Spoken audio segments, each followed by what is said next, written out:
one for ghost stories, not until it happened upon a village called Sleepy Hollow. It's a dreamy place, a place of superstitions. It was here I heard about a man named Ichabod Crane. A lanky fellow enters absent-mindedly, whistling, his long nose buried in the book. Ichabod was very tall, with long arms and hands that dangled a mile out of his sleeves. His head was small, with the huge ears and big green eyes. Two old women shuffle by. Good day, schoolmaster. Well, good day, ladies. You seem quite interested in your book. Yes, a history of witchcraft. It's fascinating. We've no witches here, only ghosts. Did you hear the wailing widow last night? No, but I did hear the wind in the trees. That wasn't the wind, that was the widow's ghost. She always shrieks when a terrible storm is coming. The women walk on. Ichabod looks up at the darkening sky and shivers. At the Van Tassel mansion, Ichabod has just given a singing lesson to Katrina. Would you like to stay for tea? I would be delighted. While Katrina pours tea, Ichabod devours a big slice of honey cake. So, are you enjoying Sleepy Hollow? Yes, quite. And where are you staying this week? With the Van Rippers. You don't mind going from place to place carrying all your belongings? Als, that is the life of a schoolmaster. My wages are so low that I must rely on the kindness of my students' parents to house and feed me. Ichabod is interrupted by the thundering of hooves. Katrina leaps up. That must be Brown Bones come to take me riding. His black horse, Daredevil, is the finest in the valley. Ichabod looks at Katrina and as she dashes off. Ichabod eats dinner with his host, Mr. Van Ripper. Oh, Katrina and her father are having a party tonight. Should I attend? Of course, why wouldn't you? Well, Brown Bones will be there. He said if he caught me near Katrina, he'd flatten me like a pancake. Ramon's maybe rough, but he's just a joker. Says still one he is again courting Katrina. No other fellows dare to come near. Well, I'm nearly giving Katrina singing lessons, but I can't help notice her many charms.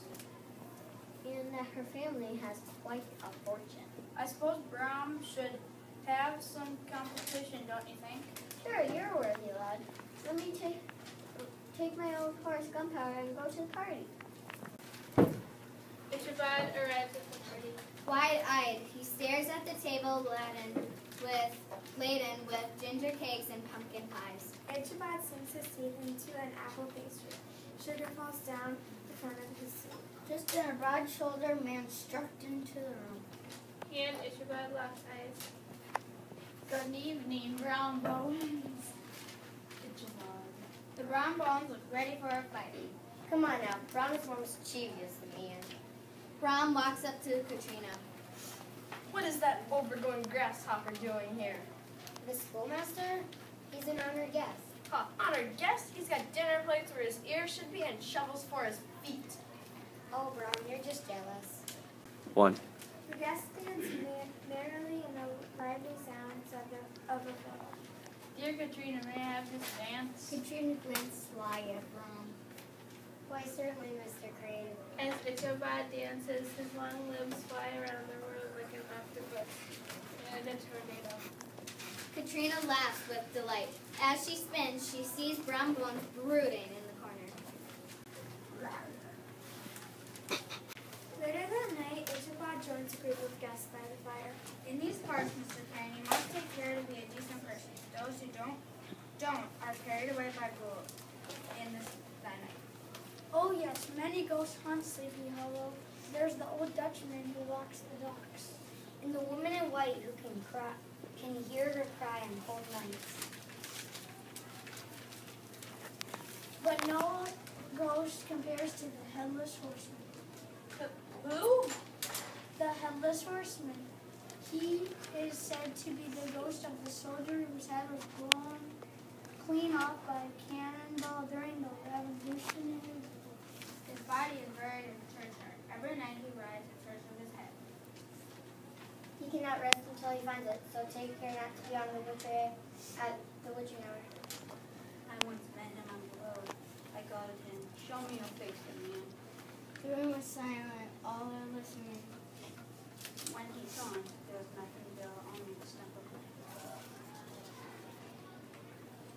Heavens! When he turned, he pulled me onto his horse. Brower takes a bite of his apple and chews it slowly. What happened next? We all went over hill and smoke. We reached the old church bridge. That's when the horseman What? When the horseman what? turned into a skeleton, leaned into the brook, and with a clap of thunder sprayed over the treetops. Oh my. I will never forget. Brom rises, and all eyes turn to him. I too have seen the Headless Horseman. I was coming home one night when he rode by. What did you do? I wasn't afraid. I offered to raise him for a glass of cider.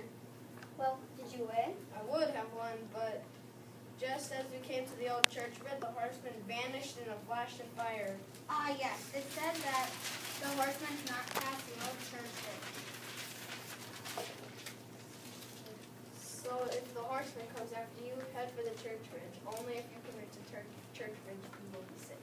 On his way home that night, Ichabod, pale as a tombstone, trots along on gunpowder. The shadows are long in the moonlight. Ichabod flinches. Take care not to be on the roadway at the witching hour. Keep it together, Ichabod. Suddenly there's a rustling in the bushes. Something huge appears in the shadows. Every night he rides in search of his head. Ichabod's hands tremble as he clutches the reins. Who's there? The figure is atop a powerful black horse. I say, sir, who are you? No figure, do not respond. Ichabod takes gunpowder and the horse takes off. When Ichabod looks back over his shoulder, he is horror-struck by what he sees chasing him. The Headless Horseman! The head that should be resting on his shoulders hangs from the saddle in the form of a battery jack-o'-lantern. Fly, gunpowder, fly! Away they dash, sparks flashing under Gunpowder's hooves. The church bridge! Ichabod cracks a whip wildly in the air. Yeehaw! Come on, gunpowder! Gunpowder's hooves pound as they cross the bridge. Ichabod looks back again, expecting the Headless Horseman to vanish. Instead, he sees the ghoul raise an arm and hurl its head at him. All goes dark.